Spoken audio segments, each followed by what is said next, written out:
Bonjour à tous et à toutes, on se retrouve pour un nouveau podcast d'Enseigner c'est pas sorcier, le podcast que fait ma maman pour vous les magiciens et magiciennes de l'enseignement. N'hésitez pas à vous abonner pour retrouver tous les prochains épisodes et à suivre ma maman sur le compte Instagram Reset Reformation.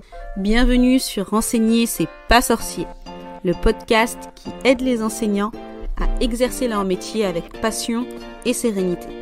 Je suis Samer, enseignante depuis 16 ans et psychopraticienne. Et ma mission avec ce podcast, c'est de t'aider à bien gérer ta classe, à accompagner tes élèves, même ceux qui ont des profils différents, et surtout, à t'épanouir en tant que prof.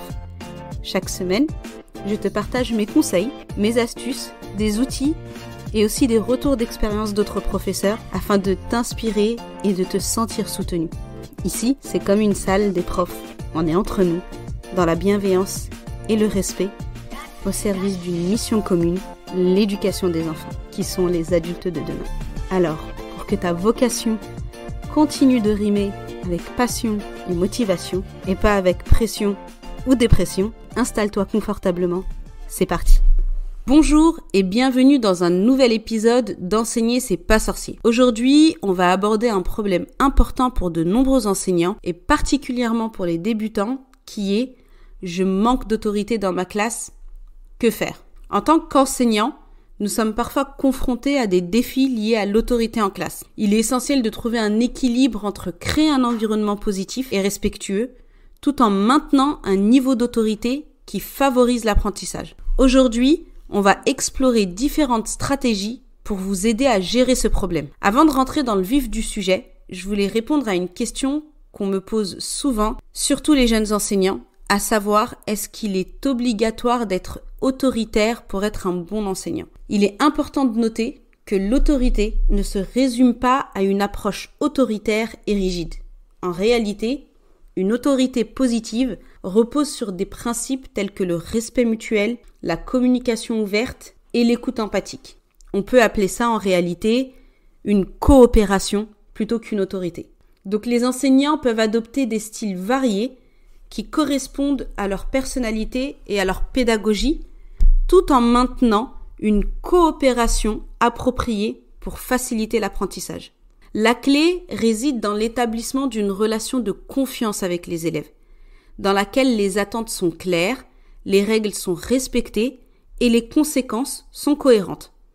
Cela permet de créer un environnement propice à l'apprentissage où les élèves se sentent en sécurité, engagés et responsabilisés. Il est donc essentiel de se rappeler que l'autorité en classe ne doit pas être confondue avec l'autoritarisme, mais plutôt comprise comme un équilibre subtil entre guider les élèves et leur donner une autonomie éclairée. Maintenant, si tu as l'impression de manquer d'autorité face à ta classe, tu peux te demander d'où vient ce manque d'autorité. Avant d'explorer les stratégies pour gérer le manque d'autorité en classe, il est important de comprendre les facteurs qui peuvent contribuer à ce problème. Le manque d'autorité peut avoir différentes origines et il est essentiel d'en prendre conscience pour trouver des solutions appropriées. Parmi les causes possibles, on peut citer un manque de confiance en soi de la part de l'enseignant, des relations tendues ou conflictuelles avec certains élèves, des problèmes de communication, des attentes floues ou incohérentes, ou encore des facteurs externes tels que des problèmes familiaux ou sociaux. En identifiant les causes spécifiques du manque d'autorité, tu seras mieux préparé à mettre en place des stratégies efficaces pour renforcer ton autorité et créer un environnement d'apprentissage positif pour tous les élèves. Par exemple, si tu as conscience que tu manques de confiance en toi, j'imagine que ça touche toutes les sphères de ta vie, pas uniquement ton travail. Et dans ce cas-là, je t'invite à débuter un travail sur toi, par exemple avec un psy ou un coach. Maintenant, rentrons dans le vif du sujet avec mes conseils pour faire preuve d'autorité, de coopération en classe, sans tomber dans l'autoritarisme ou dans un rôle qui ne correspond pas à ta personnalité. La première étape pour instaurer une coopération solide en classe est d'établir des règles claires et des attentes élevées dès le début de l'année scolaire.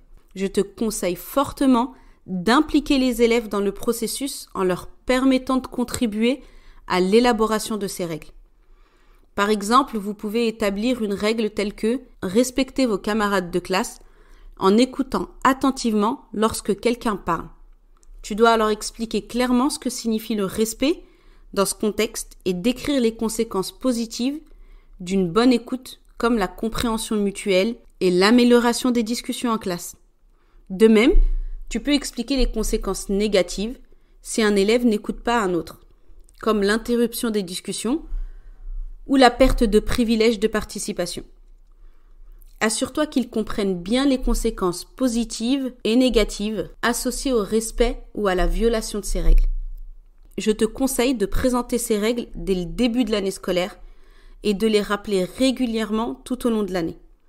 Tu devras également rester cohérente dans l'application des règles pour que les élèves comprennent clairement les attentes. On passe maintenant à la deuxième étape qui est la confiance. L'autorité, la coopération en classe, est renforcée par une relation de confiance entre l'enseignant et les élèves. Prends le temps d'apprendre à connaître tes élèves. Montre de l'intérêt pour leurs préoccupations et leur réussite. C'est important d'instaurer entre toi et tes élèves une communication ouverte et engageante. Tu es une figure d'autorité naturelle pour eux et quand les élèves se sentent compris et soutenus, ils sont plus enclins à respecter ton autorité. Mon conseil, c'est d'essayer du mieux possible de prendre des moments pour discuter individuellement avec chaque élève en dehors du contexte scolaire. Demande-leur comment ils se sentent dans la classe et s'ils ont des suggestions pour améliorer l'environnement d'apprentissage. En montrant de l'empathie et en étant à l'écoute de leurs besoins, tu vas créer une atmosphère de confiance mutuelle qui renforce ton autorité en tant qu'enseignant. N'hésite pas à exprimer ton intérêt pour leur passion et leur intérêt. Par exemple, si un élève est passionné par le football, n'hésite pas à discuter de ses performances lors des matchs ou de lui poser des questions sur ses équipes préférées. Ça montre que tu te soucies de leur intérêt personnel en tant qu'individu et ça renforce la confiance entre vous. Enfin, la dernière étape pour faire preuve d'autorité sans avoir besoin de crier, c'est d'avoir des stratégies de gestion de classe efficaces. Une gestion de classe efficace est essentielle pour maintenir une coopération positive en classe. Tu peux utiliser des techniques telles que la gestion du temps, l'utilisation de signaux visuels ou sonores pour attirer l'attention et la mise en place de routines structurées. Assure-toi également d'être cohérente dans l'application des règles et des conséquences. Par exemple, si tu constates qu'un élève ne respecte pas une règle, rappelle-lui calmement la règle et les conséquences associées. Si nécessaire, prends des mesures disciplinaires appropriées, telles que des avertissements verbaux, des temps de réflexion ou des discussions individuelles avec l'élève. Et si cela persiste, des sanctions disciplinaires plus strictes. La cohérence dans tes actions contribuera à renforcer ton autorité en tant qu'enseignante. Il est également important de veiller à ce que chaque élève se sente inclus et valorisé dans la classe. Encourage la participation active en donnant des responsabilités aux élèves, telles que la contribution de matériel ou l'organisation d'activités en petits groupes. Ça leur donne un sentiment d'appartenance et renforce leur respect envers toi en tant qu'enseignante. En plus de ces conseils, il est important de te rappeler que l'autorité en classe, ça se construit pas du jour au lendemain. C'est un processus continu qui demande du temps et de la patience, surtout si tu es en début de carrière.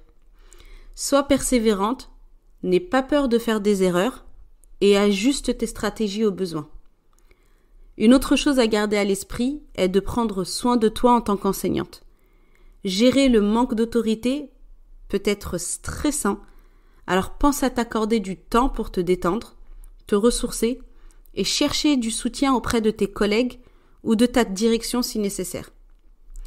Voilà pour notre épisode d'aujourd'hui sur la gestion du manque d'autorité en classe. J'espère que ces conseils détaillés et les exemples spécifiques t'ont été utiles pour faire face à ce défi. N'oublie pas que chaque classe est unique et nécessite une approche adaptée.